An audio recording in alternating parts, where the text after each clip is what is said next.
তাকদির কি? তাকদির শব্দের আবিধানিক অর্থ হলো পরিমাপ করা, পরিকল্পনা করা, পূর্ব নির্ধারণ করা। ইসলামের পরিভাষায় তাকদির হলো আল্লাহ তাআলার চিরন্তন জ্ঞান ও ইচ্ছা অনুযায়ী সমস্ত সৃষ্টির অস্তিত্ব, তাদের কর্ম, আয়ু, রিজিক, সুখ দুঃখ ইত্যাদি বিষয় নির্দিষ্ট পরিমাপ ও বিধান দ্বারা পূর্ব নির্ধারণ করাকে তাকদির বলে। সোজা কথায় আমরা যা কিছু করেছি, করছি, করব, এই মহাবিশ্বে যা কিছু ঘটেছে, ঘটছে, ঘটবে, সবকিছুই আল্লাহ তাআলার ইচ্ছে অনুযায়ী হয়েছে, হচ্ছে, হবে। এতে কোনো সৃষ্টি বা মানুষের হাত নেই। 54 নং সূরার 49 নং আয়াতে আছে, ইন্না কুল্লা শাইইন খালাকনাহু বিকদর। নিশ্চয় আমি সবকিছু সৃষ্টি করেছি নির্ধারিত পরিমাণ অনুযায়ী। এমনকি মানুষ যা ইচ্ছে করে সেটিও আল্লাহর ইচ্ছাতেই করে। ধরুন কেউ ধর্ষণ বা ডাকাতি করার ইচ্ছা করলো, এটিও আসলে আল্লাহর ইচ্ছা অনুযায়ী হয়েছে। মানুষের হৃদয় ও অনুভূতির পূর্ণ নিয়ন্ত্রণ আল্লাহরই হাতে। সূরা তাকবীর আয়াত 29 বলা হয়েছে, ওয়ামা তাশাউনা ইল্লা আইয়াশা আল্লাহু রাব্বুল আলামিন। আর তোমরা ইচ্ছে করতে পারো না যদি না সৃষ্টিকুলের রব আল্লাহ ইচ্ছে করেন। এমনই কথা আছে সূরা ইনসান বা দাহর আয়াত 30-এও। ওয়ামা তাশাউনা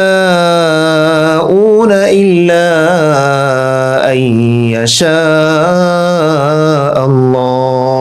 আর আল্লাহ ইচ্ছা না করলে তোমরা ইচ্ছে করবে না। মানুষের কোনো ইচ্ছে বা ইখতিয়ার নেই, সে কথাও আছে অত্যন্ত স্পষ্টভাবে। সূরা কসস আয়াত 68 বলা হয়েছে, ওয়ারাব্বুকা ইয়াখলুকু মা ইয়াশাউ ওয়া ইখতার মা কানা লাহুমুল খিয়রাহ। আর তোমার রব যা ইচ্ছা সৃষ্টি করেন এবং মনোনীত করেন, তাদের কোনো ইখতিয়ার নেই। আল্লাহ যা ইচ্ছা তাই করেন, সেই কথাও আছে স্পষ্টভাবে। সূরা ইব্রাহিম আয়াত 27 বলা হয়েছে, ইউসাব্বিতুল্লাহুল্লাযীনা আমানু বিল কওলিস সাবিতি ফিল হায়াতিদ দুনিয়া ওয়া ফিল আখিরাহ ওয়া ইউদিল্লুল্লাহুয যালিমিন ওয়া ইয়াফআলুল্লাহু মা ইয়াশা। আল্লাহ অবিচল রাখেন ঈমানদারদেরকে সুদৃঢ় বাণী দ্বারা দুনিয়ার জীবনে ও আখেরাতে। আর আল্লাহ জালিমদের পথ ভ্রষ্ট করেন এবং আল্লাহ যা ইচ্ছা তা করেন। আল্লাহ যা ইচ্ছা তাই করতে পারেন। কাউকে চাইলে হেদায়েত দেবেন নিজের ইচ্ছায়, আবার কাউকে চাইলে তিনি পথ ভ্রষ্ট করবেন নিজের ইচ্ছায়। কথা হলো, কাউকে তিনি নিজে পথ ভ্রষ্ট করলে পৃথিবীর কারো কি এই ক্ষমতা আছে তাকে হেদায়েত দিবে? নেই। এই কথাটিও স্পষ্ট করেই বলেছেন তিনি। সূরা কাহাফ আয়াত 17 বলা হয়েছে, মান ইয়াহদিল্লাহু ফাহুয়াল মুহতাদ ওয়া মান ইউদ্লিল ফালান তাজিদ লাহু ওয়ালিয়াম মুরশিদা। আল্লাহ যাকে হিদায়াত দেন সে হেদায়েত প্রাপ্ত, আর যাকে ভ্রষ্ট করেন তুমি তার জন্য পথ নির্দেশকারী কোনো অভিভাবক পাবে না। জি, তিনি পথ দেন, তিনি পথ দেখান, তিনি কাউকে হেদায়েত প্রাপ্ত করেন, তিনি কাউকে পথ ভ্রষ্ট করেন। এই কথা আছে সূরা আরাফে আয়াত 178 বলা হয়েছে, মান ইয়াহদিল্লাহু ফাহুয়াল মুহতাদি ওয়া মান ইউদ্লিল ফাউলাইকা হুমুল খাসিরুন। যাকে আল্লাহ হিদায়াত করেন সেই হিদায়াত প্রাপ্ত, আর যাদেরকে তিনি পথভ্রষ্ট করেন তারাই ক্ষতিগ্রস্ত। আমাদের দেশের অনেক মুমিন ভাই বোনেরা কাউকে পথভ্রষ্ট হতে দেখলে অবশ্য শয়তানের দোষ দিয়ে থাকেন, বলে থাকেন ওরে শয়তান ধরেছে, আগে তো ভালোই ছিল। কিন্তু আল্লাহ কোরআনে স্পষ্ট বলে দিচ্ছেন শয়তান আল্লাহর হুকুম ছাড়া কারো ক্ষতি করতে পারে না। সূরা মুজাদিলাহ আয়াত 10 বলা হয়েছে, ইন্নামান নাজওয়া মিনাশ শাইতানি লিয়াহজুনাল্লাযীনা আমানু ওয়া লাইসা বিদাররিহিম শাইআ وليس بضارهم شيئا إلا بإذن الله وعلى الله فليتوكل المؤمنون। গোপন পরামর্শ তো হলো মুমিনরা যাতে দুঃখ পায় সে উদ্দেশ্যে কৃত শয়তানের কুমন্ত্রণা মাত্র, আর আল্লাহর অনুমতি ছাড়া সে তাদের কিছুই ক্ষতি করতে পারে না। অতএব আল্লাহর উপর মুমিনরা যেন তাওয়াক্কুল করে। আল্লাহর উপর তাওয়াক্কুল বা ভরসা করার পরেই তো তিনি নিজ ইচ্ছে মতো কাউকে হেদায়েত দেন, কাউকে পথভ্রষ্ট করেন। যাই হোক, তার উপর ভরসা করার পরেও কখনো কখনো শয়তান আপনাকে গ্রাস করতে পারে। শয়তান বলতে মানুষ বা জিন যারা নবীদের কথা অন্ধভাবে বিশ্বাস করত না, সেক্ষেত্রেও আল্লাহ সদম্ভেই বলছেন তিনি চাইলে তারা এমন শয়তানি করতে পারত না। সূরা আল-আনআম আয়াত 112 বলা হয়েছে, ওয়াকাযালিকা জাআলনা লিকুল্লি নাবিয়্যিন আদুওয়ান শায়াতিনাল ইনসি ওয়াল জিন ইউহি বা'দুহুম ইলা বা'দিন যুখরুফাল কওলি গুরুরা ওয়ালাউ শাআ রাব্বুকা মা ফা'আলুহু ফাযারহুম ওয়া মা ইয়াফতারুন। আর এভাবেই আমি প্রত্যেক নবীর শত্রু করেছি মানুষ ও জিনের মধ্য থেকে শয়তানদেরকে। তারা প্রতারণার উদ্দেশ্যে একে অপরকে চাকচিক্যপূর্ণ কথার কুমন্ত্রণা দেয় এবং তোমার রব যদি চাইতেন তবে তারা তা করত না। সুতরাং তুমি তাদেরকে ও তারা যে মিথ্যে রটায় তা ত্যাগ করো। দর্শক, এমনকি মানুষ যে সত্য উপলব্ধি করবে তা হয়তো কান দিয়ে সত্য কথা শোনার মাধ্যমে, তারপর হৃদয় দিয়ে অনুধাবনের মাধ্যমে করবে, আর না হয় চোখ দিয়ে সত্য দেখার মাধ্যমে সত্য উপলব্ধি করবে। কিন্তু আল্লাহ নাকি মানুষের অন্তর কানে সিল মেরে দিয়েছেন আর চোখে ফেলে দিয়েছেন পর্দা। সূরা বাকারা আয়াত 7 বলা হয়েছে, খাতামাল্লাহু আলা কুলুবিহিম ওয়া আলা সামঈহিম ওয়া আলা আবসারিহিম গিশাওয়া ওয়া লাহুম আযাবুন আযীম। আল্লাহ তাদের অন্তরে এবং তাদের কানে মোহর লাগিয়ে দিয়েছেন এবং তাদের চোখ সমূহে রয়েছে পর্দা আর তাদের জন্য রয়েছে মহা আযাব। বলুন তো, মানুষের দোষটা আসলে কোথায়?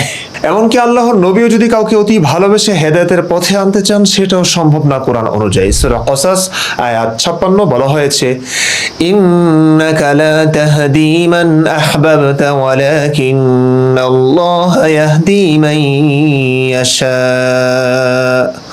ওয়া হুয়া আ'লামু বিল মুহতাদিন। নিশ্চয়ই তুমি যাকে ভালোবাসো তাকে তুমি হেদায়েত দিতে পারবে না, বরং আল্লাহই যাকে ইচ্ছা হেদায়েত দেন আর হেদায়েত প্রাপ্তদের ব্যাপারে তিনিই ভালো জানেন। এমনকি মানুষ যে পাপের কাজ করে সেই কাজ তার কাছে সুশোভিত করে দেখানো হয় বলেই সেই ওই কাজটা করে।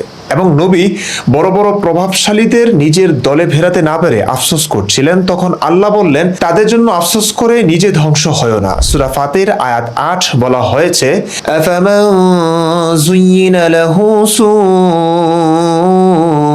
আমালিহি ফারাআহু হাসানা ফাইন্নাল্লাহা ইউদিল্লু মান ইয়াশাউ ওয়া ইয়াহদি মান ইয়াশাউ فلا تذهب نفسك عليهم حسرات إن الله عليم بما يصنعون।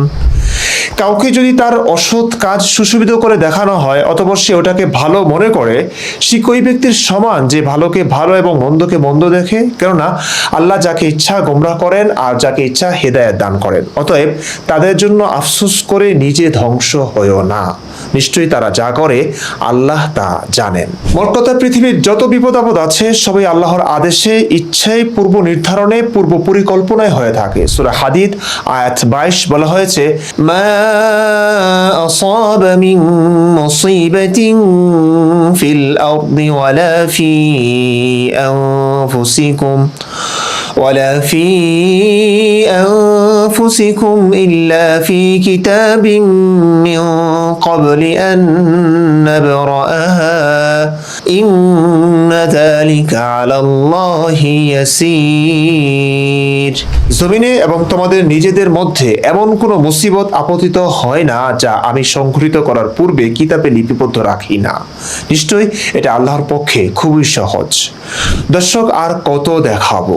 হাদিসে আরো স্পষ্ট করে বলা হয়েছে তাকদীর সম্বন্ধে। সকল হাদিস পড়ে শোনালে ভিডিওটি অনেক দীর্ঘ হবে, আমি কিছু হাদিস পড়ে শোনাচ্ছি আপনাদেরকে। সুনানে ইবনে মাজাহ 7 কিংবা 82 নং হাদিস, উম্মুল মুমিনিন আয়েশা রাদিয়াল্লাহু তাআলা আনহা থেকে বর্ণিত। তিনি বলেন, রাসূলুল্লাহ রাসূলুল্লাহ সাল্লাল্লাহু আলাইহি ওয়াসাল্লামকে আনসার সম্প্রদায়ের এক বালকের জানাজা পড়ার জন্য ডাকা হলো। আমি বললাম, হে আল্লাহর রাসূল, তার জন্য সুসংবাদ, সে জান্নাতের চড়ুই পাখিদের মধ্যে এক চড়ুই যে পাপ কাজ করেনি এবং তা তাকে স্পর্শ করেনি। তিনি বলেন, হে আয়েশা, এর ব্যতিক্রম কি হতে পারে? নিশ্চয়ই আল্লাহ তাআলা একদল লোককে জান্নাতের জন্য সৃষ্টি করেছেন। তারা তাদের পিতাদের মেরুদণ্ডে অবচেতন থাকতেই তিনি তাদেরকে জান্নাতের জন্য সৃষ্টি করেছেন। তিনি জাহান্নামের জন্য একদল সৃষ্টি করেছেন, তারা তাদের পিতাদের মেরুদণ্ডে অবচেতন থাকতেই তিনি তাদের জাহান্নামের জন্য সৃষ্টি করেছেন। দেখলেন অবস্থা? এখনো যে শিশু পৃথিবীর আলো বাতাসই দেখলো না, পাপ পুণ্য বুঝলো না, পিতার মেরুদণ্ডে থাকা অবস্থায় মহান আল্লাহ তাকে জাহান্নাম বা জান্নাতের জন্য সৃষ্টি করে বসে আছেন। শুধু তাই নয় প্রিয় দর্শক, সহিহ হাদিস থেকে জানা যায় নিজের পিতাই নয়, পৃথিবীর প্রথম মানুষ, মানবজাতির আদি পিতা হযরত আদম আলাইহিস সালামকে সৃষ্টির পরই মহান আল্লাহ মানুষের জাহান্নাম ও জান্নাত নির্দিষ্ট করে দিয়েছেন। সুনানে আবু দাউদ তাহকিককৃত 4703 নং হাদিস। রাসূলুল্লাহ সাল্লাল্লাহু আলাইহি ওয়াসাল্লাম বলেছেন, মহান আল্লাহ আদমকে সৃষ্টি করার পর স্বীয় ডান হাতে তার পিঠ বুলিয়ে তা থেকে তার একদল সন্তান বের করে বললেন, আমি এদেরকে জান্নাতের জন্য সৃষ্টি করেছি এবং এরা জান্নাতবাসীর উপযোগী কাজই করবে। অতঃপর আবার তার পিঠে হাত বুলিয়ে একদল সন্তান বের করে এনে বললেন, এদেরকে আমি জাহান্নামের জন্য সৃষ্টি করেছি এবং জাহান্নামীদের উপযোগী কাজই করবে। একথা শুনে এক ব্যক্তি বলল, হে আল্লাহর রাসূল, তাহলে আমলের কি মূল্য রইল? রাসূলুল্লাহ সাল্লাল্লাহু আলাইহি ওয়াসাল্লাম বললেন, মহান আল্লাহ যখন কোনো বান্দাকে জান্নাতের জন্য সৃষ্টি করেন তখন তার দ্বারা জান্নাতবাসীদের কাজই করিয়ে নেন। শেষে সে জান্নাতীদের কাজ করেই মারা যায় আর আল্লাহ এর বিনিময়ে তাকে জান্নাতে প্রবেশ করান। আর যখন তিনি কোনো বান্দাকে জাহান্নামের জন্য সৃষ্টি করেন তখন তার দ্বারা জাহান্নামীদের কাজ করিয়ে নেন, অবশেষে সে জাহান্নামীদের কাজ করে মারা যায়। অতঃপর এজন্য তিনি তাকে জাহান্নামে প্রবেশ করান। দেখলেন অবস্থা? দিবালোকের ন্যায় স্পষ্ট যে সব আল্লাহই করেন, মানুষের কোনো হাত নেই এখানে, সবই পূর্ব পরিকল্পিত। আপনার কাছে যত অযৌক্তিকই লাগুক না কেন, এটা বিশ্বাস করতেই হবে। আপনি এসব বিশ্বাস করে আস্তিক হবেন, আমি এইসব অযৌক্তিক কথা অবিশ্বাস করে নাস্তিক হব। এটা আল্লাহর পরিকল্পনা। আপনি যে দরদ পরে তাবিজ তোমার করে বা আমাকে হাজার রকমের গোজামিল শুনিয়ে বিশ্বাসী বানানোর চেষ্টা করবেন, তার সুযোগ নেই। কারণ তাকদীরের ফায়সালা লেখার পর কলমই শুকিয়ে গেছে, নতুন করে কিছু লেখার সুযোগই নেই। এ কথাও সহিহ বুখারীতে স্পষ্টভাবে লেখা আছে। সহিহ বুখারী তাওহীদ পাবলিকেশন। আল্লাহর বাণী আল্লাহ জেনে শুনেই তাকে গুমরাহ করেছেন। সূরা জাসিয়া আয়াত 23। আবু হুরায়রা রাদিয়াল্লাহু তাআলা আনহু বলেন, নবী সাল্লাল্লাহু আলাইহি সাল্লাম আমাকে বলেছেন, যার সম্মুখীন তুমি হবে, অর্থাৎ তোমার যা ঘটবে তা লেখার পর কলম শুকিয়ে গেছে। 6596 নং হাদিস। ইমরান ইবনে হোসেন রাদিয়াল্লাহু তাআলা আনহু হতে বর্ণিত, তিনি বলেন, এক ব্যক্তি বলল, হে আল্লাহর রাসূল, জাহান্নামীদের থেকে জান্নাতীদেরকে চেনা যাবে কি? তিনি বললেন, হ্যাঁ। সে বলল, তাহলে আমলকারীরা আমল করবে কেন? তিনি বললেন, প্রতিটি লোক ওই আমলই করে যার জন্য তাকে সৃষ্টি করা হয়েছে অথবা যা তার জন্য সহজ করা হয়েছে। দেখলেন, মানুষ তাই করবে যার জন্য তাকে সৃষ্টি করা হয়েছে, মানে আল্লাহই সব করাবেন। এমনকি শয়তানেরও ক্ষমতা নেই কাউকে জাহান্নামে নেওয়ার। সুনানে আবু দাউদ ইসলাম ফাউন্ডেশন 4539 নং হাদিসে আছে, অবশ্যই শয়তান তার গোমরাহির ফাঁদে তাকেই আবদ্ধ করবে যার জন্য আল্লাহ জাহান্নাম ওয়াজিব করেছেন। মানে আল্লাহ কারোর জন্য জাহান্নাম ওয়াজিব বা আবশ্যক করলেই শয়তান তাকে ফাঁদে ফেলতে পারে, এর আগে সে পারে না। আপনাদের কেমন কেমন লাগছে নিশ্চয়ই? জি, সাহাবাদেরও লেগেছিল। ওমর রাদিয়াল্লাহু তাআলা আনহু নবীকে এটি নিয়ে জিজ্ঞাসা করেছিলেন। সুনান আত-তিরমিজি তাহকিককৃত 2135 নং হাদিস। আব্দুল্লাহ ইবনে ওমর রাদিয়াল্লাহু তাআলা আনহুতে বর্ণিত আছে, তিনি বলেন, ওমর রাদিয়াল্লাহু তাআলা আনহু প্রশ্ন করেন, হে আল্লাহর রাসূল সাল্লাল্লাহু আলাইহি সাল্লাম, আমলের ক্ষেত্রে আপনার অভিমত কি? আমরা যেসব কাজ করি তা কি নতুনভাবে ঘটলো না আগে থেকে নির্ধারিত হয়ে আছে? তিনি বললেন, হে খাত্তাবের পুত্র, তা আগে থেকে নির্ধারিত হয়ে আছে আর সকলের করণীয় বিষয় সহজ করে রাখা হয়েছে। যারা সৌভাগ্যবানদের অন্তর্ভুক্ত তারা অবশ্যই সওয়াবের কাজ সম্পাদন করে, আর যারা দুর্ভাগ্যবানদের অন্তর্ভুক্ত তারা দুর্ভাগ্যজনক কাজই সম্পাদন করে থাকে। তার মানে আমি পাপী, জাহান্নামী বা দুর্ভাগ্যবানদের অন্তর্ভুক্ত হওয়া মানে এটা আমার মহান আল্লাহ পাকের পূর্ব নির্ধারিত পরিকল্পনারই অংশ। এমনকি ভিডিওটি জিয়া হোস্টেলের এক ভাইয়ের প্রশ্ন দিয়ে শুরু করেছিলাম, মনে আছে? জি, আমি যদি কোনো মেয়ের সাথে প্রেম প্রীতি করে বিয়ের আগেই দুষ্টু কাজ করে ফেলি তাহলে কি ভয়ঙ্কর পাপ এটি, তাই না? জি দর্শক, এই ভয়ঙ্কর পাপটি আসলে আমি নিজ ইচ্ছে করছি না, এটাও আল্লাহ তাআলার পূর্ব নির্ধারণের কারণেই হয়েছে। শুনুন হাদিসটি, সহিহ মুসলিম, ইসলামিক ফাউন্ডেশন 6512 নং হাদিস। রাসূলুল্লাহ সাল্লাল্লাহু আলাইহি ওয়াসাল্লাম বলেছেন, আল্লাহ আদম সন্তানের জিনার যে অংশ নির্ধারিত করেছেন তা সে অবশ্যই পাবে বা করবে।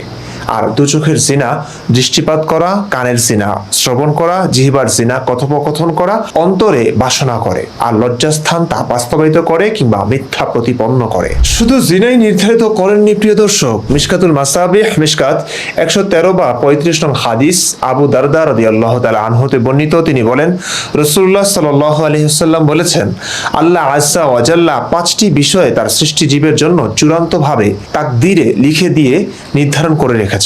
1. তার আয়ুষ্কাল বা জীবনকাল। 2. তার আমল বা কর্ম। 3. তার অবস্থান বা মৃত্যুস্থান। 4. তার চলাফেরা গতিবিধি। এবং 5. তার রিজিক বা জীবিকা।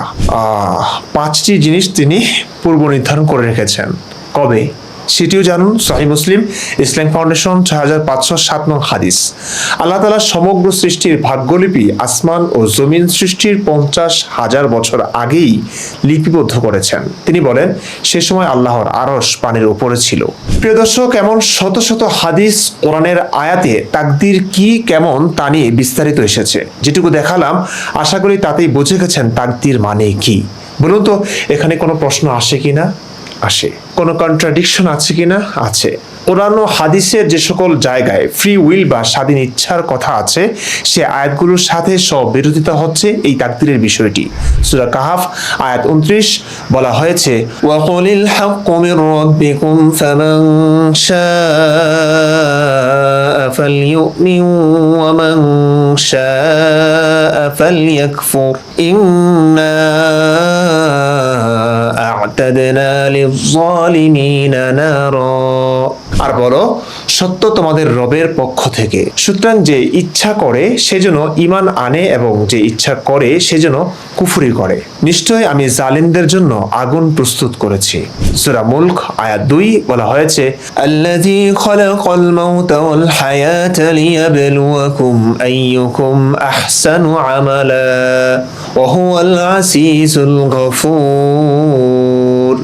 যিনি মৃত্যু ও জীবন সৃষ্টি করেছেন যাতে তিনি তোমাদেরকে পরীক্ষা করতে পারেন যে কে তোমাদের মধ্যে আমলের দিক থেকে উত্তম, আর তিনি মহাপরাক্রমশালী, অতিশয় ক্ষমাশীল। সূরা আদ-দাহর বা ইনসান আয়াত 3 বলা হয়েছে, ইন্না হাদাইনাহুস সাবিলা ইম্মা শাকিরান ওয়া ইম্মা কাফুরা। অবশ্যই আমি তাকে পথ প্রদর্শন করেছি, হয় সে শুকরকারী অথবা অকৃতজ্ঞ।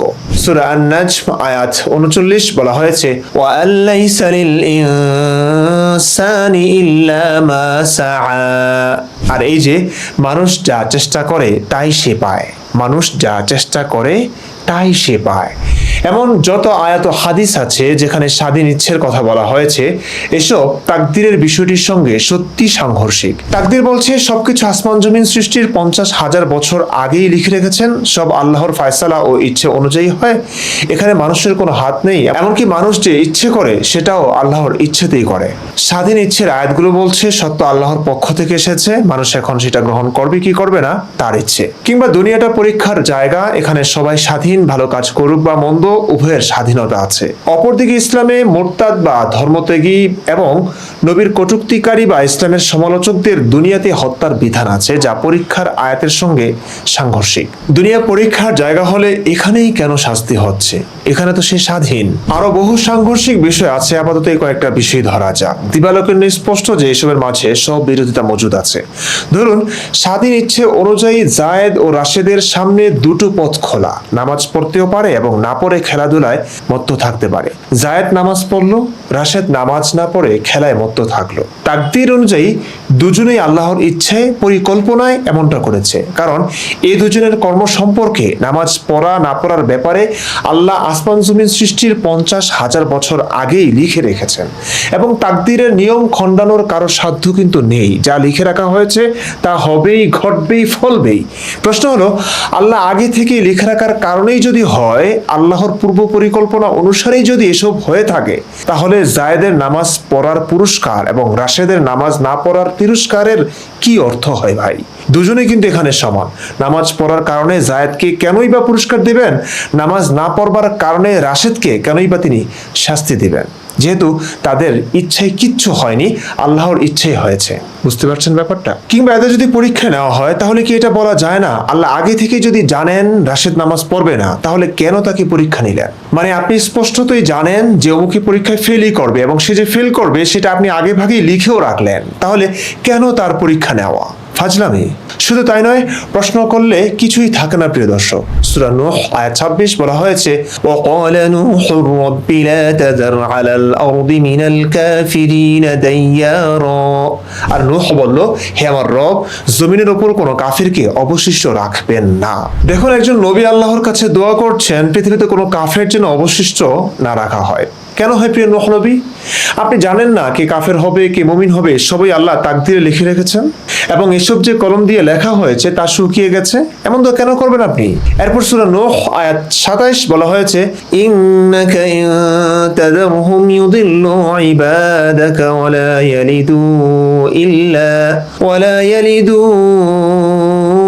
ইল্লা ফাজিরান কাফফারা। আপনি যদি তাদেরকে অবশিষ্ট রাখেন, তবে তারা আপনার বান্দাদেরকে পথভ্রষ্ট করবে এবং দুরাচারী ও কাফির ছাড়া অন্য কারো জন্ম দেবে না। ওমা, কেমন কথা! কাফেরদের অবশিষ্ট রাখলে তারা নাকি আল্লাহর বান্দাদেরকে পথভ্রষ্ট করবে? কেমনে? আল্লাহ যাকে ইচ্ছা পথভ্রষ্ট করেন, যাকে ইচ্ছা হেদায়েত দেন, তাইলে কেমনে কাফেররা আল্লাহর ইচ্ছে বাদ দিয়ে আল্লাহর বান্দাদের পথভ্রষ্ট করবে? বুঝে আসছে না।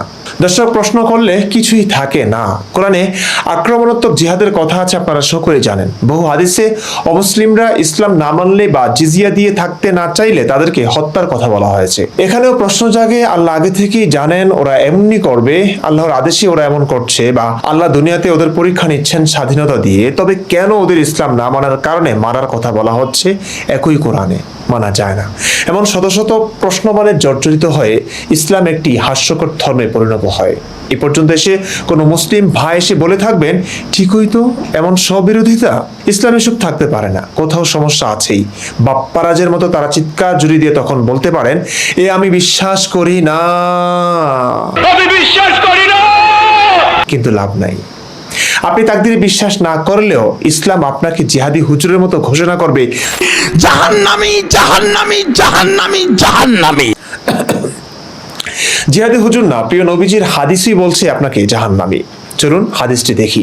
সুনানে তিরমিজি ইসলাম ফাউন্ডেশন 2158 হাদিসের এই অংশটি দেখুন। জেনে রাখবে, যতক্ষণ না আল্লাহর ওপর ঈমান আনবে এবং তাকদীরের সবকিছুর ভালো মন্দের ওপর ঈমান আনবে, ততক্ষণ পর্যন্ত তুমি কখনো আল্লাহর ভয় অর্জন করতে পারবে না। তাছাড়া অন্য কোনো অবস্থায় যদি তোমার মৃত্যু হয়, তবে জাহান্নামে দাখিল হতে হবে। একই কথা আরো অনেক হাদিসে আছে। মিশকাতুল মাসাবিহ 115 নং হাদিসও আছে। তাকদীরের ভালো মন্দের ওপর ঈমান ছাড়া অন্য অবস্থায় মারা গেলে সে জাহান্নামে যাবে। সুতরাং ইসলাম অযৌক্তিক, পরস্পর বিরোধী বলে যে আপনি এটাকে বিশ্বাস না করে যুক্তিযুক্ত কথাগুলো বিশ্বাস করবেন, সেই সুযোগও কিন্তু নেই। অযৌক্তিক হলেও বিশ্বাস করতেই হবে আপনাকে। আরে ভাই, ইমানে মুফাসসালে কি পড়ে মুসলিম হয়েছেন জানেন না? আমানতু বিল্লাহি ওয়া মালাইকাতিহি ওয়া কুতুবিহি ওয়া রুসুলিহি ওয়াল ইয়াউমিল আখির ওয়াল কদরি খায়রিহি ওয়া শাররিহি মিনাল্লাহি তাআলা ওয়াল বা'সি বা'দাল মাউত। তাকদীরের ভালো মন্দের ওপর বিশ্বাস স্থাপন করেছি। বিশ্বাস আপনাকে করতেই হবে। এবার আসবে ব্যাখ্যা বিশ্লেষণ করে যদি সব বিরোধিতা কাটানো যায়। আসবে জাকির নায়কের পালা। চলুন শুনি জাকির নায়ক এত কিছুর মোকাবেলায় কিভাবে সমাধান দেন এই বিষয়টির। আমি আপনাদের একটা উদাহরণ দিচ্ছি। ধরেন একটা ক্লাসে 100 জন ছাত্রছাত্রী আছে, আর বছরের শেষের দিকে পরীক্ষা শুরুর আগে টিচার বললেন, তুমি পরীক্ষায় ফার্স্ট ক্লাস ফার্স্ট হবে, তুমি পাবে সেকেন্ড ক্লাস, তুমি ফেল করবে। এরপর পরীক্ষা হয়ে গেল, খাতা দেখা হলো, রেজাল্ট বের হলো, প্রথম জন হলো ফার্স্ট ক্লাস ফার্স্ট, পরের জন সেকেন্ড ক্লাস, শেষের জন ফেল। আমি কথাগুলো উদাহরণ হিসেবে বলছি। এখন আমি আপনাকে প্রশ্ন করছি, যে ছাত্র ফেল করেছে, যে পাশ করতে পারেনি, সে কি টিচারকে দোষ দেবে যে আপনি বলেছিলেন বলেই তো আমি ফেল করেছি? টিচারকে দোষ দিতে পারবে না। যেহেতু টিচার তাদের 1 বছর পড়িয়েছেন, তিনি জানেন যে এই ছাত্র অনেক পড়াশোনা করে, সময় মতো লেখাপড়া করে, তাই হতে পারে first class first, second class. এই ছাত্র পড়াশোনা করে না, সিনেমা দেখে, আড্ডা দেয়, ফেল করবে। এখন টিচার আগে থেকে বলেছেন বলেই কি তাকে দোষ দেবেন? না। একইভাবে আল্লাহ সুবহানাহু ওয়া তাআলা এই টিচারের চেয়ে অনেক উপরে, তাঁর আছে ইলমে গায়েব, তিনি ভবিষ্যতের ব্যাপারে জানেন। টিচার বলেছিলেন অভিজ্ঞতা থেকে, তবে আল্লাহ তাআলা তাঁর আছে ইলমে গায়েব, তিনি জানেন ভবিষ্যতে কি ঘটতে যাচ্ছে, তাই আল্লাহ আগে থেকেই লিখে রাখেন। দর্শক, কেমনে হলো? ওনার উত্তর কেমনে হলো বলুন? একটা উদাহরণ দিলেই বিষয়টির মীমাংসা হয়ে গেল? আমার মনে হয় না এখানে শিক্ষকের অবস্থা আর আল্লাহর অবস্থার পার্থক্য স্পষ্ট করতে হবে আপনাদের কাছে। এই উদাহরণে আল্লাহ এবং শিক্ষক কখনোই এক হতে পারেন না। একজন শিক্ষক অনুমানের উপর ভিত্তি করে তার ছাত্র সম্পর্কে ভবিষ্যৎবাণী করেন যে এই ছেলেটি ফার্স্ট হবে বা এই ছেলেটি ফেল করবে। এটি কি সুনিশ্চিত ছিল? না, এটি পূর্ব অভিজ্ঞতার আলোকে একটি ধারণা বা অনুমান। এই অনুমান নির্ভর ধারণা বক্তব্যটি সত্য হওয়ার সম্ভাবনা 99% থাকলেও 1% মিথ্যা হওয়ার সম্ভাবনাও থাকে। কিন্তু আল্লাহর বিষয়টি এমন নয়। আল্লাহ সুনিশ্চিত ভাবেই জানেন, আর সুনিশ্চিত ভাবে জানার পরেও তার পরীক্ষা নেওয়ার ব্যাপারটি প্রশ্নবিদ্ধ হয়ে যায়। ব্যাপারটি সহজভাবে বোঝায়, আপনিও বোঝার চেষ্টা করুন একটু। একজন শিক্ষক তার ছাত্রদের সম্পর্কে তাদের মেধা, তাদের পরিশ্রম, তাদের সুযোগ সুবিধা বা অন্যান্য কাজের উপর ভিত্তি করে শুধুমাত্র কিছু ধারণা করতে পারেন। এমন নয় যে সেই ধারণা সব সময় সঠিক হবে, ভুলও হতে পারে। সঠিক হওয়ার সম্ভাবনা তত বাড়বে শিক্ষক সেই ছাত্রদের খুঁটিনাটি সমস্ত বিষয় সম্পর্কে যত ভালোভাবে জানবেন। যেমন শিক্ষক যদি আগেই জানেন যে জায়েদ নামক ছেলেটি পরীক্ষার আগের রাতে নামাজ পড়তে গিয়ে মসজিদের সিঁড়িতে পড়ে কোমর ভাঙবে বা যে কোনো ধরনের অ্যাক্সিডেন্ট করবে, ফলে সে পরীক্ষার প্রস্তুতি ঠিকঠাকভাবে নিতে পারবে না, সেক্ষেত্রে জায়েদ ভালো ছাত্র হওয়ার পরেও তার কম নম্বর পাওয়ার সম্ভাবনা বেড়ে যাবে, কারণ সে সঠিকভাবে প্রস্তুতি নিতে পারেনি। অন্যদিকে রাশেদ তুলনামূলক খারাপ ছাত্র হওয়ার পরেও সুস্থ থাকার কারণে তার চাইতে ভালোভাবে প্রস্তুতি নেওয়ায় অপেক্ষাকৃত ভালো রেজাল্ট করবে।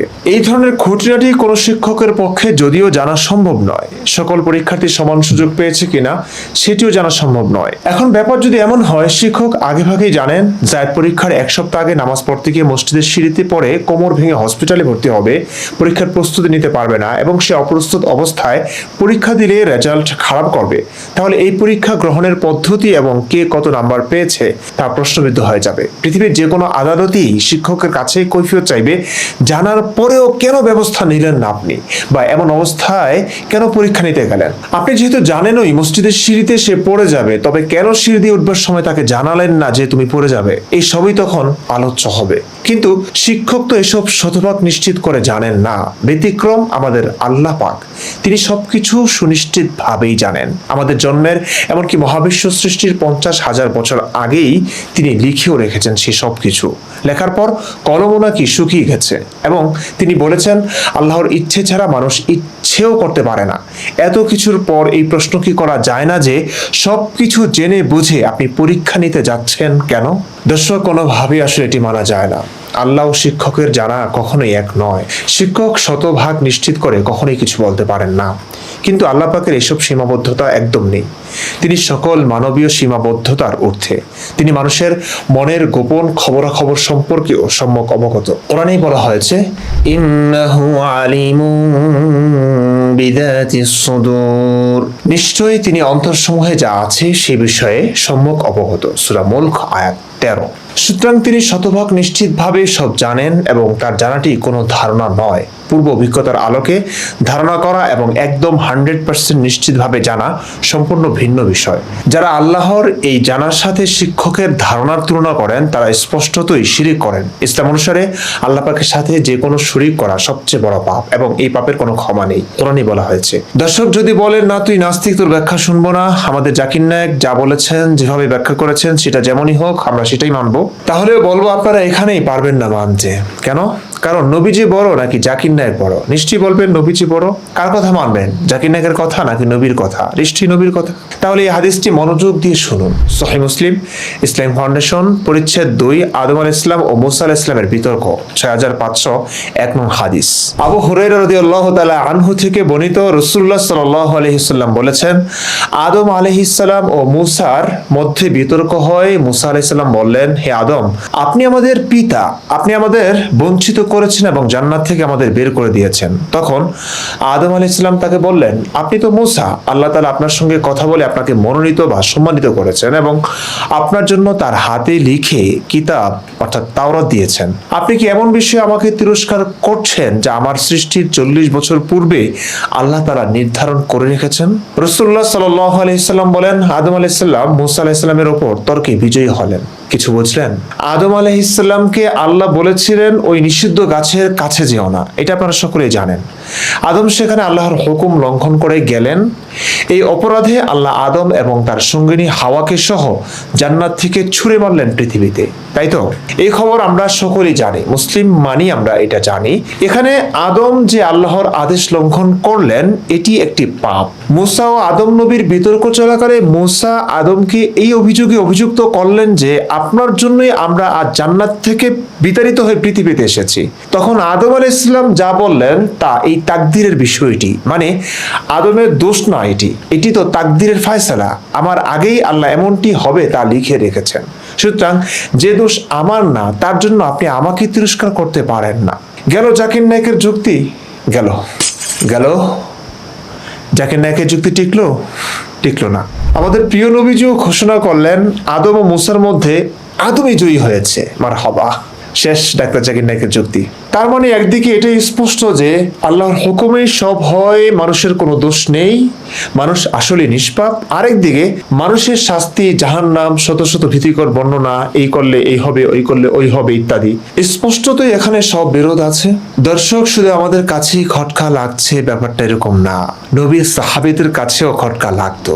কেউ কেউ তাকদীরকে অস্বীকার করত। নবী তখন ধমকি দিতেন, আযাব ও গজবের কথা শোনাতেন। চলুন হাদিসগুলো একটু দেখে নেই। সুনানে তিরমিজি, ইসলামিক ফাউন্ডেশন বাংলাদেশ, 2158 নং হাদিস, আব্দুল ওয়াহিদ ইবনে সালিম রাদিয়াল্লাহু আনহু থেকে বর্ণিত। তিনি বলেন, আমি একবার মক্কায় এলাম, সেখানে আতা ইবনে আবু রাবাহ রাহমাতুল্লাহি আলাইহির সঙ্গে দেখা করলাম। তাকে বললাম, হে আবু মুহাম্মদ, বসরাবাসীরা তো তাকদীরের অস্বীকৃতিমূলক কথা বলে। মানে বুঝতে পারছেন, বসরাবাসীরা তাকদীরের অস্বীকৃতিমূলক কথা বলে। তাকদীর অস্বীকারই করতে শুরু করেছিল কিছু সাহাবী। ভাই, এত গোজামিলে ভরা তাকদীর কিভাবে কেউ বিশ্বাস করতে পারে? নবীর সাহাবীরাও করতে পারেনি অনেক সাহাবী। চলুন হাদিসে ফিরে যাই। তিনি বললেন, প্রিয় বৎস, তুমি কি কোরআন তেলাওয়াত করো? আমি বললাম, হ্যাঁ। তিনি বললেন, সূরা আজ-জুখরুফ তেলাওয়াত করো তো। আমি তেলাওয়াত করলাম, হামিম, কসম সুস্পষ্ট কিতাবের আমি তা অবতীর্ণ করেছি আরবি ভাষায় কোরআন রূপে, যাতে তোমরা বুঝতে পারো। তা রয়েছে আমার কাছে উম্মুল কিতাবে, এ তো মহান জ্ঞান গর্ভ। তিনি বললেন, উম্মুল কিতাব কি তা জানো? আমি বললাম, আল্লাহ এবং তার রাসূলই ভালো জানেন। তিনি বললেন, এ হলো একটি মহাগ্রন্থ, আকাশ সৃষ্টিরও পূর্বে এবং জমিন সৃষ্টিরও পূর্বে আল্লাহ তাআলা তা লিপিবদ্ধ করে রেখেছেন। এতে আছে ফিরআউন জাহান্নামীদের অন্তর্ভুক্ত। এতে আছে তাব্বাত ইয়াদা আবি লাহাবি ওয়া তাব, আবু লাহাবের দুটি হাত ধ্বংস হয়েছে আর ধ্বংস হয়েছে সে নিজেও। দর্শক, আকাশ জমিন সৃষ্টির আগে উম্মুল কিতাব লিপিবদ্ধ করেছেন এবং সেই উম্মুল কিতাবে ফিরআউন যে জাহান্নামী হবে সেই কথা এবং আবু লাহাবের ধ্বংস নিয়ে সূরাটিও লিপিবদ্ধ ছিল। দর্শক, একটু ভাবুন তো, আবু লাহাব ও ফিরআউনের জন্মের কোটি কোটি বছর আগেই এক উম্মুল কিতাবে তাদের পথভ্রষ্টতা বা অবিশ্বাসী হওয়ার কথা লেখা আছে। আবু লাহাবকে নিয়ে একটি স্বতন্ত্র সূরাও লেখা ছিল। তাইলে কিভাবে আবু লাহাবের ইসলাম গ্রহণ করে মুমিন হওয়া সম্ভব? বলুন কিভাবে? কারণ আবু লাহাব যদি এই সূরা নাজিলের পরে ইসলাম ধর্ম গ্রহণ করে ফেলতো, তাহলে আল্লাহ পাকের মহাবিশ্ব সৃষ্টির আগে লিখিত সূরা লাহাব মিথ্যা হয়ে যেত না? দেখলেন অবস্থা। আবু লাহাবও এখানে বৈষম্যের শিকার হলো, কারণ আবু লাহাব শত চেষ্টা করলে কখনোই মুমিন হতে পারতো না। আমাদের আল্লাহ পাকের সেরকম কোনো ইচ্ছে ছিল না। দর্শক, সাহাবীরা এত বোকা ছিলেন না। তারা এই জগা খিচুড়ি ব্যাপারটি নিয়ে প্রশ্ন করত, একে অপরের সাথে বলাবলি করত। সুনান আত-তিরমিজি, ইসলাম ফাউন্ডেশন, 2136 নং হাদিসটি দেখুন। আবু হুরায়রা রাদিয়াল্লাহু তাআলা আনহু থেকে বর্ণিত। তিনি বলেন, রাসূলুল্লাহ সাল্লাল্লাহু আলাইহি সাল্লাম আমাদের কাছে বের হয়ে এলেন। আমরা তখন তাকদীর বিষয়ে তর্ক বিতর্ক করছিলাম। তিনি অত্যন্ত রাগান্বিত হলেন, এমনকি তার চেহারা লাল হয়ে উঠল। তার দুই কপালে যেন ডালিম নিংড়ে ঢেলে দেওয়া হয়েছে। তিনি বললেন, এই বিষয়ে কি তোমরা নির্দেশিত হয়েছো? আর এই নিয়েই কি আমি তোমাদের নিকট প্রেরিত হয়েছি? তোমাদের পূর্ববর্তীরা যখন এই বিষয় নিয়ে তর্ক বিতর্কে লিপ্ত হয়েছে তখনই তারা ধ্বংস হয়েছে। জি দৃঢ়ভাবে তোমাদের বলছি তোমরা যেন এই বিষয়ে বিতর্ক লিপ্ত না হও। বাহ প্রিয় নবী, বাহ! আপনি দাবি করলেন আল্লাহ আপনাকে নবী হিসেবে পাঠিয়েছেন, এটার প্রমাণ আপনি ছাড়া আর কেউ না।